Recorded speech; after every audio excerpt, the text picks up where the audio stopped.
Imaginez-vous, vous êtes chez votre grande sœur, dans une petite ville, vous êtes venu pour les études. Quand vous vous asseyez sur le lit, elle vous dit, allez, debout, lève-toi, ne me froisse pas mon matelas, ne me froisse pas mes draps. Et elle tire les draps. Je me lève, elle te redresse, elle repasse son drap. Quand je reviens des cours, si elle a cuisiné, elle a pris le soin de laver le bas de marmite, tourner et remettre dans la moite le placard des assiettes comme si de rien n'était. Tu sens juste l'odeur et tu te dis ça vient du voisin parce que c'est une cité, donc il y a pas mal d'étudiants. Si j'ai 150 ou 100 francs dans le sac, je vais acheter au tapioca, je trempe et on mange. Elle a le courage de manger avec moi. Je vais laver, je ne peux pas tout vous citer, hein. Je vais me laver dans la douche. La douche était intérieure et les toilettes étaient à l'extérieur. Quand je me lave, à chaque fois que je finis de me laver, notre Lilloise, qui est assistante sociale, elle vient, elle jette un coup d'œil à la douche. S'il y a une goutte d'eau sur le mur, elle m'oblige à essuyer. Ça, c'est un exemple parmi tant d'autres.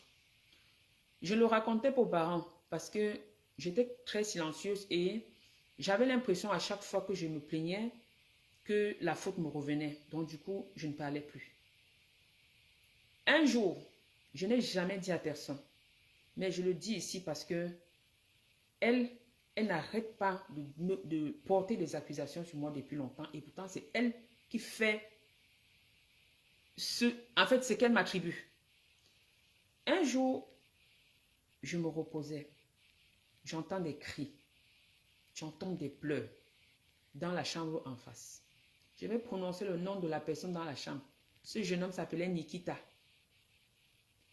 Je n'ai pas hésité à venir frapper la porte, donc cogner la porte, l'ouvrir, pour récupérer ma soeur entre les mains de ce garçon. Ben écoute, à l'époque, je ne savais pas ce qui se passait parce que je n'étais pas dans ce monde-là. Mais c'était son show. C'était son show, disons les choses comme ça. Donc, je ne sais pas, peut-être le mec l'aurait vu avec le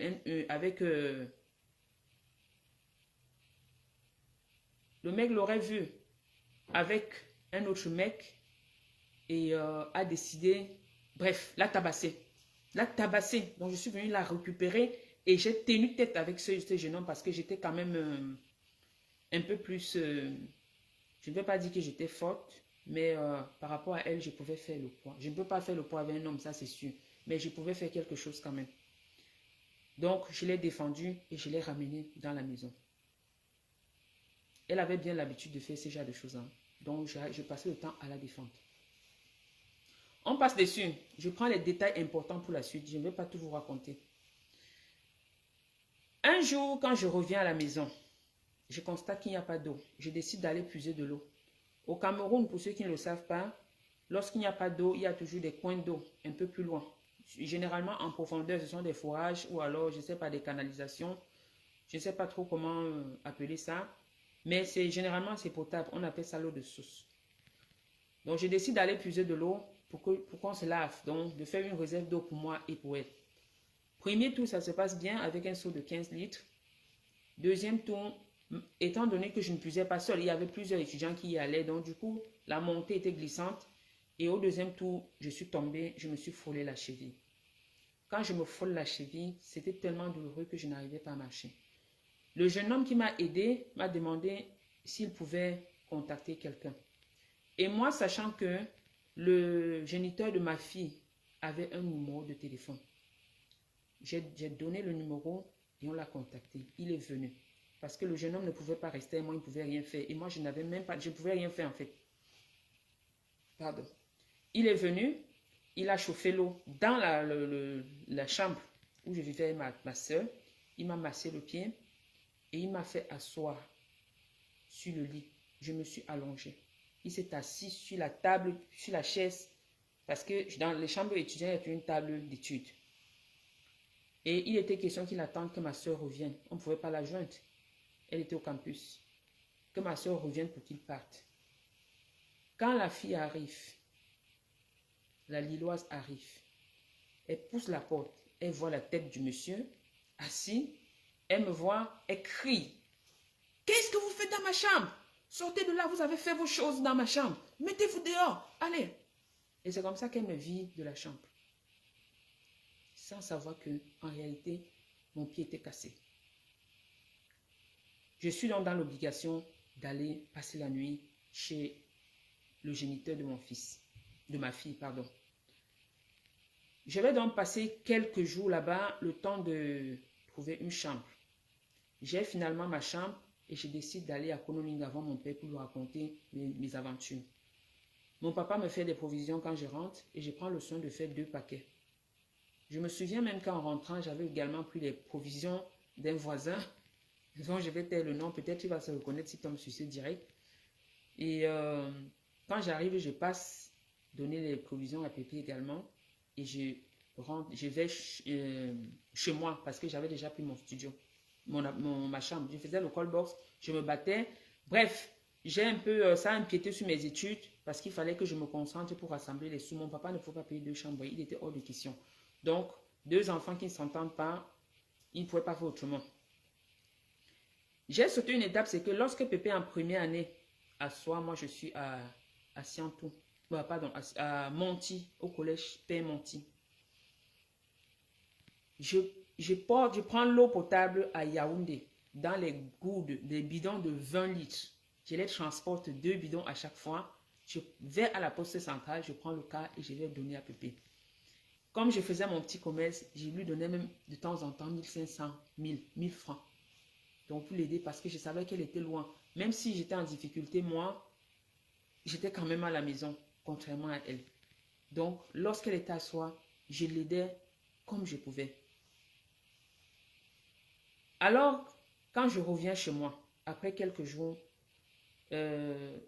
pour une raison personnelle que je préfère taire, parce que ça ne concerne pas ma famille, mais elle saura de quoi je parle. Je pourrais revenir dessus, hein, ça ne me gêne pas. Lorsqu'on a décidé de déballer, on déballe, ça ne me dit absolument rien.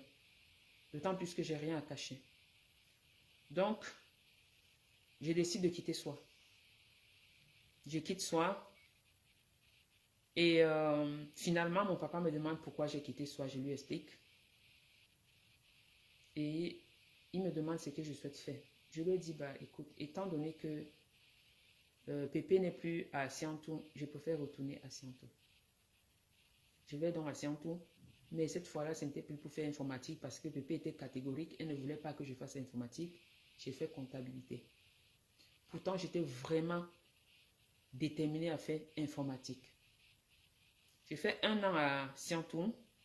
Les conditions à la maison, je suis revenue à la maison en fait. Très compliqué, mais je vous épargne les détails. Et finalement, je valide ma première année à Siantou. Je laisse tomber et je vais m'installer à Douala. Je laisse ma fille à la maison et je préfère partir parce que j'en avais marre. Je ne pars pas comme si j'avais fugué, non. Je vois bien mes parents, je leur explique la situation, ils me donnent leur accord et je pars. Je vivais à Aqua et j'allais à l'école doctorale.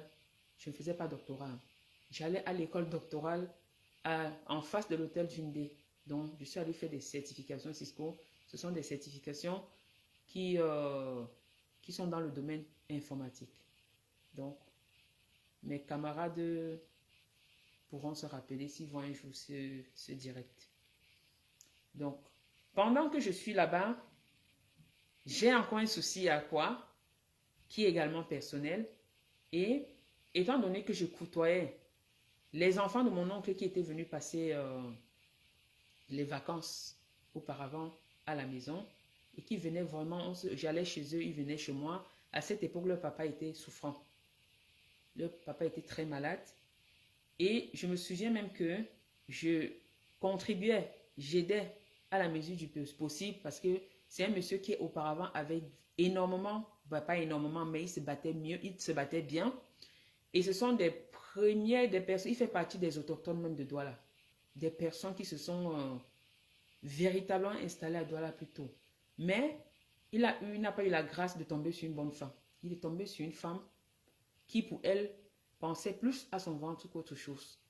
Donc, ils ne se sont pas installés parce qu'à chaque fois, la dame disait, je ne veux pas vivre dans les marécages, je ne veux pas une zone où c'est encore enclavé, Je veux vraiment être dans les zones comme Bonaprise. Bref, elle choisissait. Et du coup, ils sont restés en location. Donc, ils sont en location à Bepanda. Et suite à un problème personnel, je vais m'installer à Bepanda pour un temps. Je vais chez mon oncle m'installer. Alors, je vais revenir un tout petit peu en arrière parce que je suis allée quand même un peu vite. Dans tout ça, tout ce que je vous ai dit, il faut noter que mon papa a toujours bossé dur. Il faut reconnaître les efforts des uns et des autres. Mon papa a toujours bossé dur. Il n'a pas été, certes, présent dans notre éducation, mais il s'est donné à fond parce qu'il fallait qu'il carbure pour amener le pain à la maison. Et la preuve en est que tous les enfants sont allés à l'école. Maman était à la maison pour prendre soin des enfants. Donc, papa travaillait, il venait donner l'argent à maman pour subvenir aux besoins de la famille. Donc, pour aujourd'hui, je vais m'arrêter là pour mon histoire et on va passer à la deuxième partie. Je ne veux pas que ce soit trop long, le direct. On va passer à la deuxième partie. La deuxième partie qui nous réunit ce soir. Je ne suis toujours pas arrivée au problème. On va pas à pas, mais avant d'y arriver donc, on va débriefer. On va débriefer le voice de notre Lilloise. Bien, on va écouter notre assistante sociale. Attendez, je mets le volume. Bon, on va au début. Avec elle plus du tout. Je lui ai dit que je ne veux plus qu'elle m'appelle et qu'elle m'envoie des messages. Si elle voit encore son message, je la bloque. Je te jure que je la bloque. C'est la vérité. Bon, elle dit que elle a dit à une personne de ne plus l'appeler. Si cette personne l'appelle encore, elle bloque. Si elle voit encore ses messages, elle bloque. Elle s'adresse à qui? Elle parle de Pépé, donc sa coéquipière là. C'est l'aînée, la Lilloise, qui parle de celle qui la suit, Pépé. Et elle s'adresse à ma dernière petite sœur qui, à ce moment-là, vivait chez Pépé en Allemagne et qui aujourd'hui a été expulsée de la maison. Donc, je reprends. La Lilloise, dans ce voice, s'adresse à notre petite sœur et parlant de Pépé qui pourtant est très proche d'elle. Écoutons comment l'être humain peut être méchant. Si elle fait déjà ça à une personne qu'on croyait qu'elle estime, imaginez moi. Je pense que ma vie tourne autour d'elle. Tu vois, non? Pour elle dire qu'être chrétien, pour elle pense qu'être chrétien, c'est qu'on va venir profiter d'elle. Moi, je n'ai rien à foutre, je n'envie pas sa vie. Et c'est ce que je lui ai dit. Moi, je lui ai fait un long voice pour lui dire que je n'envie pas sa vie. Que si elle a une vie comme celle-là, moi, je n'envie pas sa vie. Elle se la pète alors qu'elle est au canapé, elle fait souffrir son mari. Son mari, quand il vient ici, il ne veut plus rentrer, il est triste, il est malheureux. Tu vois, non? Moi, je n'aime pas les problèmes. Si j'étais peut-être comme Nana, c'est qu'elle n'aime même plus avec son mari. Comme tu sais, donc j'ai pas envie d'en... Voilà. Il paraît que elle n'envie pas la vie de Pépé. La Lilloise n'envie pas la vie de Pépé. Pépé se la pète et pourtant elle fait souffrir son mari. Donc Pépé dormirait au salon et le mari de Pépé se rend certainement chez la Lilloise pour se plaindre. Il est tout malheureux. Lorsqu'il arrive chez la Lilloise, il ne veut plus rentrer. Écoutons bien. Écoutons très bien. Je recadre un tout petit peu. Pépé, en réalité, est propriétaire en Allemagne. Donc, elle arrive lorsque son mari est propriétaire.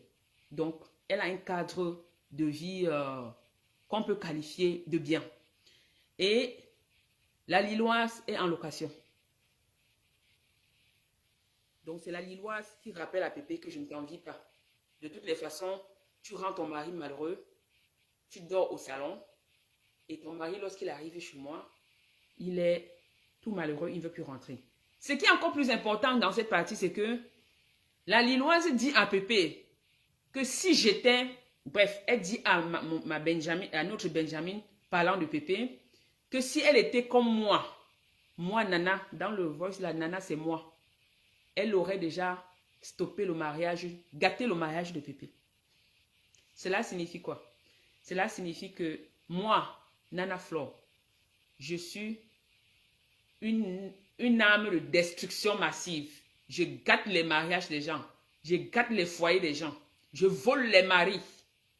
Donc, si vous avez votre mari, vous devez cacher. Nana, c'est une voleuse de mari. Nana, c'est une gâteuse de foyer. C'est ce qu'elle dit ici. Continuons. C'est dans les détails. Et je lui ai dit que je suis une vraie chrétienne, que je ne suis pas n'importe qui. Elle n'a qu'à faire ceci. Elle pense qu'elle peut m'intimider. Elle m'a aidé pour partir. Et alors, elle a besoin de venir me rabobicher ça tout le temps. Et je lui ai aussi dit. Bien. La Lilloise dit que Pépé l'a aidé pour Patrick. Qui est Patrick? Patrick, c'était l'ex-mari de la Lilloise. C'est elle qui prononce le nom. Hein. En réalité, moi, je n'ai rien dit. Je prends ça là-bas. Paix à son âme, le monsieur n'est plus.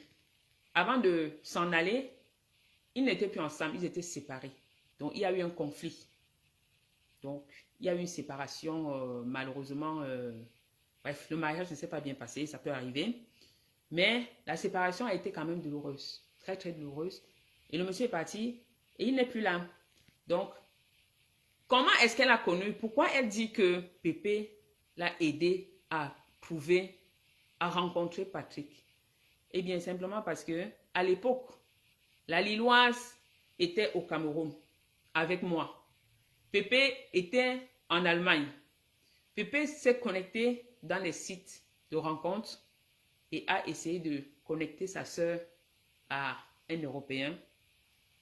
Elle a connecté sa sœur au fameux monsieur et ils se sont mariés et c'est comme ça que la Lilloise atterrit à Lille. Elle est d'ailleurs fière d'être à Lille. Elle se nomme la Lilloise, donc elle s'y sent bien. On continue. Que c'est la dernière fois que je ne veux plus qu'elle me parle plus jamais de Patrick, mais plus jamais. Elle me parlait, me dit que j'étais pas bien dans mon mariage, que j'ai gâté mon mariage exprès. Alors qu'elle sait comment ça s'est gâté, ça s'est passé. Voilà, on sent à travers ce passage qu'il y a une douleur profonde.